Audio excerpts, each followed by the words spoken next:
Salut les goths, on se retrouve aujourd'hui pour une nouvelle vidéo à la française et aujourd'hui je vais être tout seul. Les circonstances l'obligent, mais voilà, c'est pas un souci, JP l'a déjà fait récemment. Donc du coup, au programme de cette vidéo, on va parler des courses de ce week-end. Il y aura déjà un petit avant-propos sur nos trois petites classiques françaises de la Coupe de France, c'est-à-dire le Tour du Jura cycliste, la classique Grand Besançon-Doubs et enfin le Tour du Doubs. Et ensuite, on rentrera dans le vif du sujet avec l'Amstel Gold Race, qu'elle soit féminine et masculine. Et on se projettera notamment sur la Flèche Wallonne, également féminine comme masculine.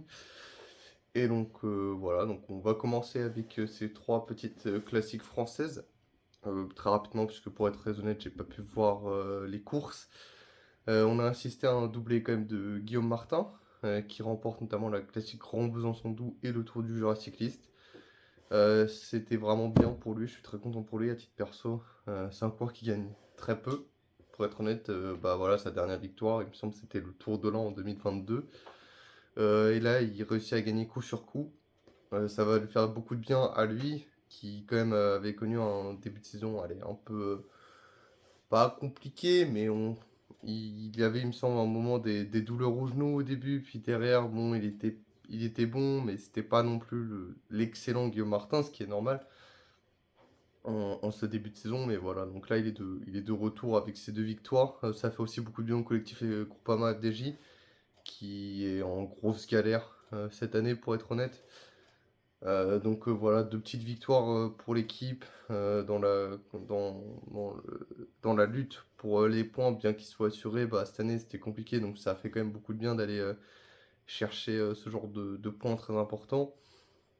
On pourra aussi parler d'un très gros collectif évidemment, puisqu'il y avait Clément Brassafonso à côté qui a fait un énorme boulot. Toute l'équipe a été présente, donc ça a été quand même un week-end qui fait le plein de confiance pour eux. Ensuite, on a aussi eu Clément Bertet qui fait par deux fois deuxième. Sur les mêmes courses en fait, sur la Classique Grand Besançon et le Tour du Jura cycliste, il fait deuxième. Le pauvre Clément, quoi, vraiment, j'espère qu'il va réussir à chercher sa victoire cette année. Parce qu'il galère quand même à chaque fois. Il manque toujours ce truc pour qu'il ait gagné sa victoire, sa première victoire pro. Et j'espère réellement qu'il va réussir à aller la chercher parce que c'est un très bon coureur qui mérite vraiment amplement une victoire et j'espère que ce sera bientôt, pour être honnête. Et enfin, bon, le Tour du Doubs, ça a été Matteo Vercher.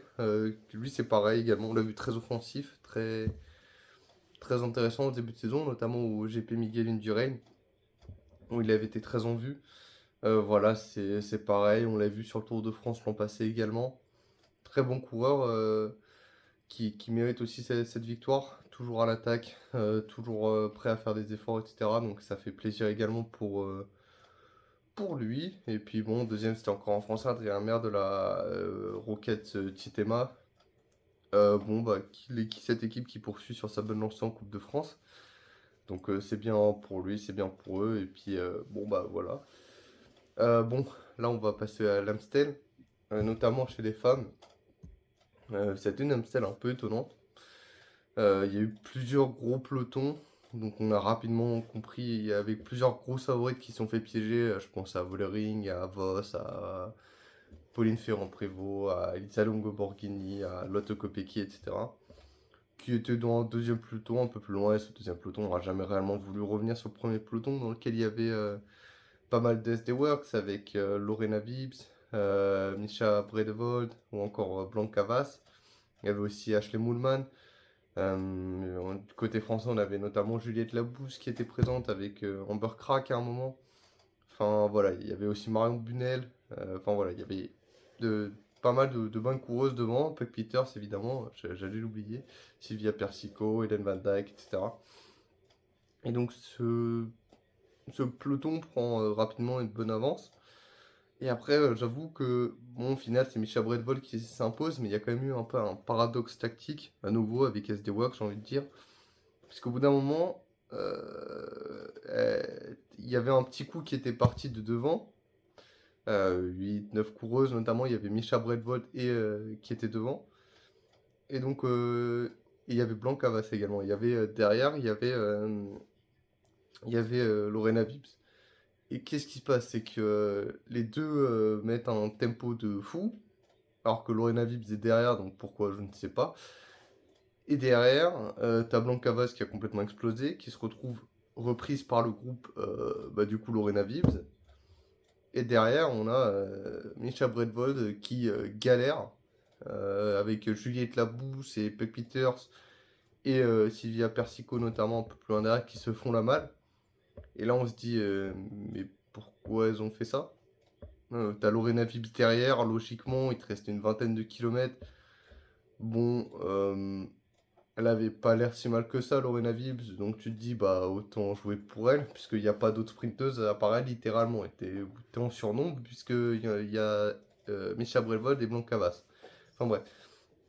Donc du coup, il y a ces 5 coureuses qui s'en vont, puisque Misha Brevold était un peu plus loin derrière avec Hélène Van Dyke. Il y a une jonction qui est faite un peu plus loin, et là, c'est une très belle gestion de la part de Misha Brevold, parce que comme elle avait Lorena Vibbs derrière, bah, elle a l'excuse, bah je roule pas, j'ai Vibbs.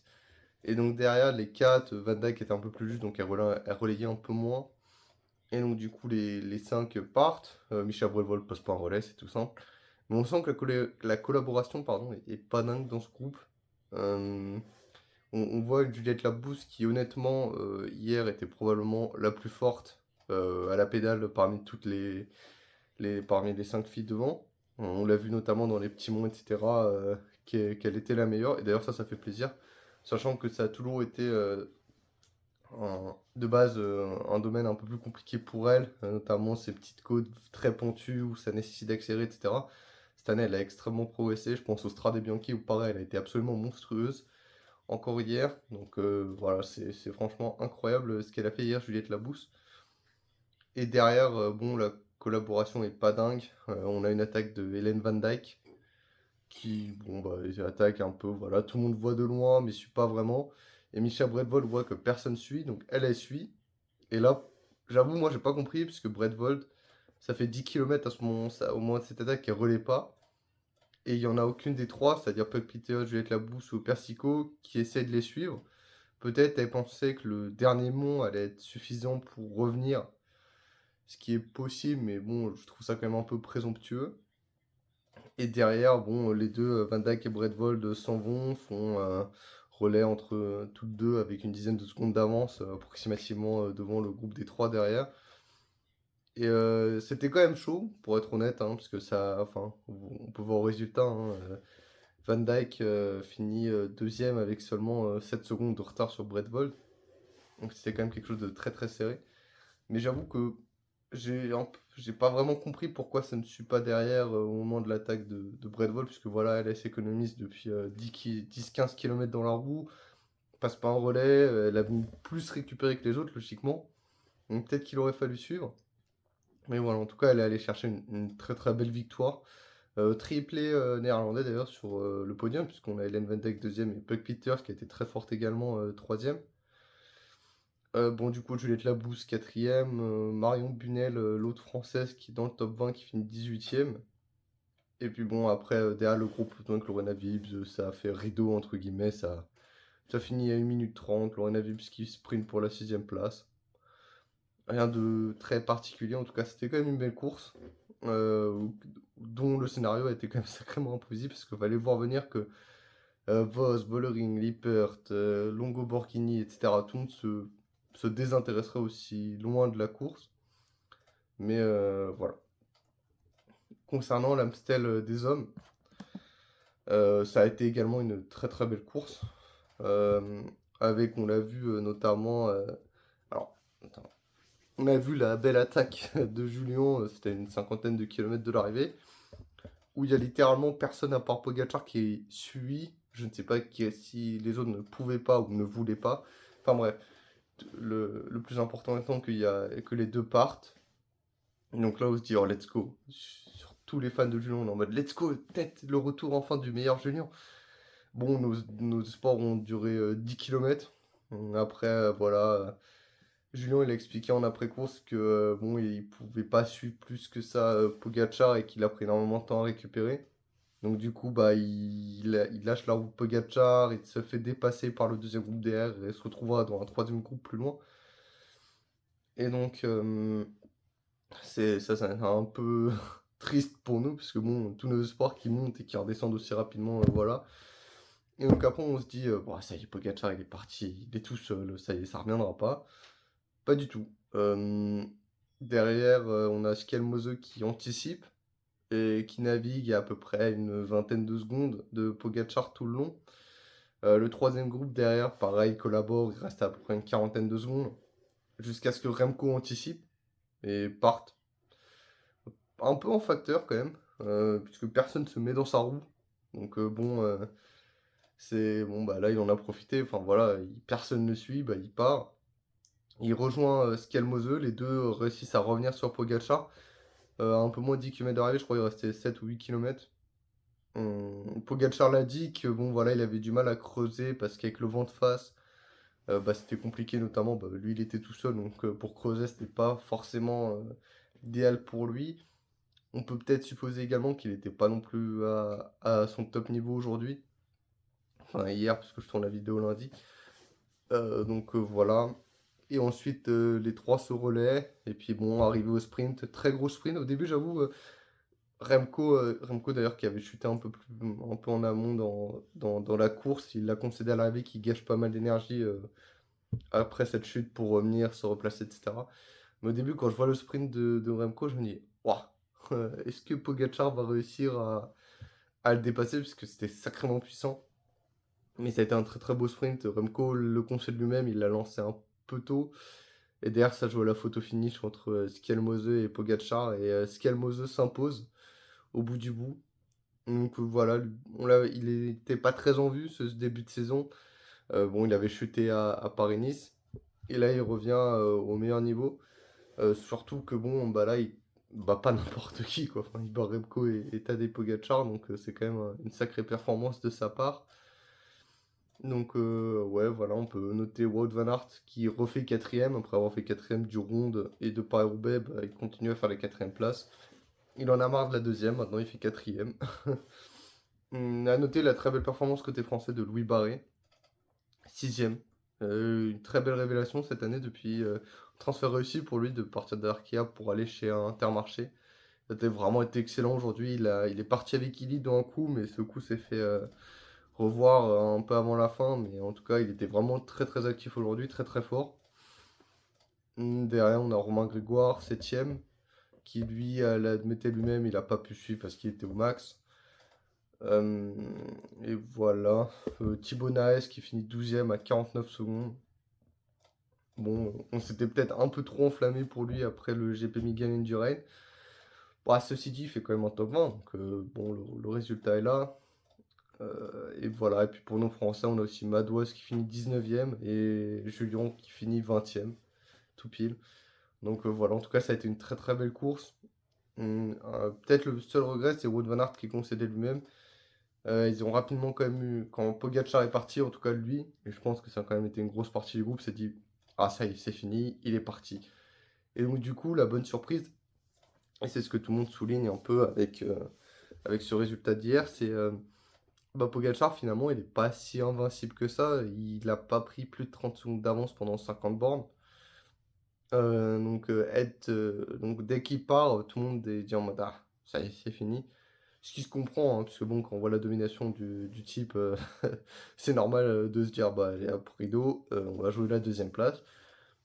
Mais c'est un résultat qui va faire du bien, notamment avant Liège et la Flèche. Alors la Flèche, ça va être une course un peu plus particulière, mais Liège notamment, on peut se dire que voilà, les coureurs peuvent faire quelque chose, puisque Pogacar, il est battable, il est prenable, il l'a montré aujourd'hui.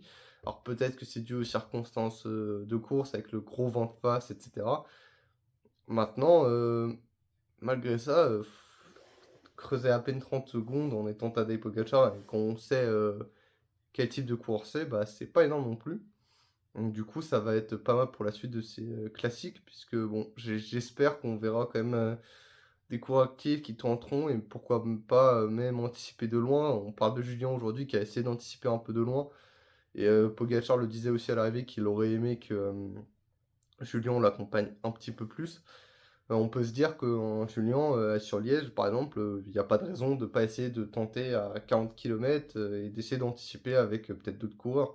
Je dis des bêtises, mais je sais parce qu'on n'a pas encore la start list évidemment, mais là, si on regarde devant, on peut se dire, peut-être avec un Matthews, avec un Illy, un truc comme ça, des mecs comme ça, tu un peu de loin, et pourquoi pas essayer et tenter de mener ça au bout, sachant que UAE tactiquement, bah, c'est pas ouf. Donc voilà. En tout cas, c'était une belle course, et on content aussi du résultat. Pour une fois, c'est pas les mêmes, ça change, les 2 des Fantastiques sont battus et voilà, très content pour Louis Barret, pour Romain Grégoire et cetera et surtout, moi, j'ai vu les 10 plus beaux kilomètres de la saison avec, Julien qui a lâché tout le monde à part Poga. Moi, ça me va, largement, pour ce genre de course et donc du coup, on va passer aux flèches. Donc d'abord, la flèche, féminine. Hem Alors ça va être un petit peu compliqué, que ce soit pour les féminines et les hommes, enfin pour les femmes et les hommes, pardon, puisque on n'a juste pas vraiment les start list officielles. On a quelques noms en avant, mais on n'a pas de start list à proprement parler.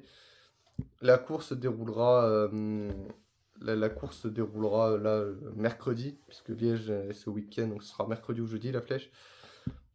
Concernant les femmes, bon, les noms que je peux voir là sur PCS déjà, bah, chez la FDJ, on a la triplette Vollering, Labous et Vitamusic. Chez Movistar, on a Liane Lippert, Marlène Reusser, Kat Ferguson, Katarzyna Niewedoma pour la Canyon, Marta Cavalli pour la Team Picnic, Cédric Carballo, pardon, pour la Team IF, Kim Lecourt pour Edge Insurance. On a une Peck Peters. Pour la team SD Rocks, il n'y a qu'Anna van der Breggen qui a annoncé. D'ailleurs, elle a abandonné, mais c'est pas sur chute ou quoi, c'est juste bon, ouais, elle a abandonné avant la fin. Sûrement, elle se sentait pas trop bien ou quelque chose comme ça, mais bref. Je pense qu'il y aura aussi du Lotto Kopecky, etc. Il y a encore pas mal de coureuses euh, qui seront annoncées, mais en tout cas, ça va être une belle édition, vu tout ce qui a été montré, notamment bah, par Juliette Labousse ce week-end. Honnêtement, est-ce que ça attaquera avant? Je ne sais pas. Je pense que bah, la Flèche Wallonne, c'est quand même assez répétitif niveau scénario. Ça attend généralement bah, le mur de 8, ce qui est logique, pour aller finir la course et pour se disputer la gagne. Bon, on n'a pas de coureuse Lidl Trek pour l'instant qui sont annoncées au moment où je tourne la vidéo, bien évidemment. Euh, un petit prono, je pense que Vollering gagnera quand même. Nivadoma sera sûrement sur le podium et on peut penser, je sais pas, allez, Nian Lippert pour compléter. Lotte Kopecky m'a pas semblé impérial ces dernières semaines. Et bon, bah, on connaît également la tactique, le niveau tactique de chez SD Works, donc à tous les coups, ils vont se rater également. Mais ça va être une belle course. On a quand même pas mal de favorites qui, en plus, vont vouloir en découdre après cet Amstel un peu écourté, entre guillemets. Donc je pense que ça va être aussi l'occasion pour, bah, là je parlais de Nievadoma, de Vollering, de Lippert, bah, de Kopecky également, voilà, toutes ces filles-là, ça va vouloir aller se la donner et aller chercher une très belle victoire, puisque ça n'a pas été le cas sur l'Amstel malheureusement. Donc on peut s'attendre quand même à un beau spectacle.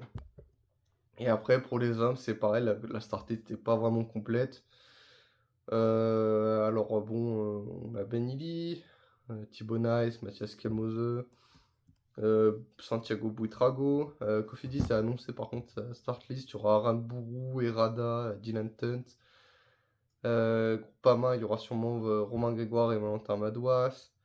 Louis Barret pour Intermarché. Chez Red Bull, c'est officiel, il y aura Maxime Van Gils et Roger Adria notamment. Jaco Ramiro Schmidt ou Philippe Ozana, etc. Enfin, il y a quand même. Il y aura évidemment Julien, etc. Chez Israël, on peut penser à un Stephen Williams, un Joe Blackmore, un Pitcock pour Q36.5. Il y a Lennart Van Belt annoncé pour la Lotto, Ben Tullet ou Tige Benoît pour la Visma. Enfin, bref, il y aura quand même pas mal de bons coureurs. Et cette année, sachant que le parcours change un peu, puisqu'il me semble qu'il y a un autre passage de 8 qui se fera un peu avant dans la course, ou c'est la côte de Chorave qu'ils ont rajouté. Ouais, ça doit être la côte de Chorave. Donc ça va, c'est une côte qui est pas loin, c'est à 5,5 km de l'arrivée, 1,3 km à 7,6. Est-ce que ça va anticiper? Je sais pas. C'est possible. Heu, 5,5 km au sommet quand même, si tu réussis à creuser 10 secondes, 10-15 secondes un peu dans la descente des Alpes, parce que derrière ça sûrement se si tu attaques, il y aura peut-être moins d'équipiers pour rouler et cetera et ça peut faire quelque chose. Heu, mais personnellement, je pense qu'on aura un scénario, habituel où ça se finit juste, comme d'hab, ça se règle, tout se règle dans le mur de vie au final. Qu'est-ce qu'on pourrait dire comme prono? Bah, évidemment, Pogačar sera dans le podium. Je pense que Remco peut faire une sacrée perf et allez, on va être chauvin, on va dire Julien gagne pour aller chercher sa 4e flèche wallonne et je crois qu'il serait plus qu'à une longueur de Alejandro Valverde en tant que, recordman de l'épreuve. Je vais vous dire ça tout de suite. Ouais, il serait plus qu'à une victoire. Donc voilà, on va, vu ce qu'il nous a montré, il a juste à le répéter dans le mur de oui, et ça le fera, et il gagnera, et c'est tout ce qu'on veut, nous, en tant que fans de Julien. Et puis bon, bah là j'ai terminé cette vidéo, mais juste un dernier mot pour dire que là, on a la classique, enfin la classique, la course par étape, le Tour des Alpes, en ce moment, qui dit retour à la compétition de Romain Bardet notamment. Il y a quand même une belle sortiste, un niveau favori, on a Giulio Ciccone, Antonio Tiberi, Jay Hindley, Thymen Arensman, etc., Ed Dunbar, Félix Gall. Voilà, il y a quand même une belle équipe. Donc ça va être bien. Une belle course par étape. Moi j'adore. Ça fait toujours plaisir ce genre de. Ces petites courses, c'est toujours incroyable. Ça pourra un peu, on va aussi pouvoir un peu jauger les états de forme de chacun, notamment un Tiberi, un Bardet et un Jay Hindley. Par exemple, donc bon, on verra, on espère que Bardet reviendra bien et gagnera au moins une étape. S'il peut gagner de général, ce serait très bien aussi, mais voilà, on espère le voir en forme, et puis voilà. C'était tout pour moi pour cette vidéo, donc si vous avez aimé, n'hésitez pas à liker, à nous donner votre avis sur les courses de ce week-end, sur le classique des Tours des Alpes, ou ce que vous voulez. Et puis on se dit à jeudi pour une prochaine vidéo. Salut les gars!